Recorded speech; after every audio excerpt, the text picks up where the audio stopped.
What are some important words that aspiring birders should know? Oh my gosh. Yeah, I've never been asked that question before. What are some important words that aspiring birders should know? Well, we already talked about two, which was precocial and altricial. Those are two really good words. So, precocial refers to birds that when they hatch are fully feathered and they're ready to go walk around. They may even be completely ready to care for themselves. They might also rely on mom and dad to feed them, but the idea is they're covered in feathers and they're ready to walk.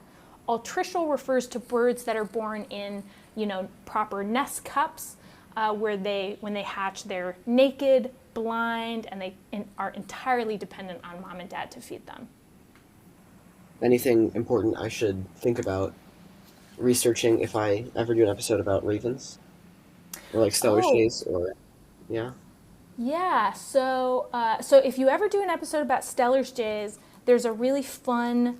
One of the things, if anybody feeds Stellar's jays, they'll probably have noticed that if you put out a line of like peanuts, it's a really common thing people feed corvids, they'll pick up a few of them and set them down before they choose the one that they're gonna fly off with.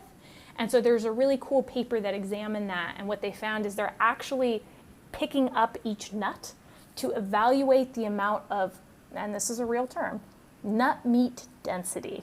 So they're trying to see which peanut has the most peanut in it before they, because we're talking about like in the shell still peanuts, before they fly off with it. So there's some cool stuff there. With ravens, there's a lot of really interesting science about the sort of interpersonal, so to speak, politics of ravens and the way that they are constantly trying to sort of thwart their competitors and collaborate with each other or hinder each other. And so there's lots of cool stuff that I think you'd have a lot of fun researching about that.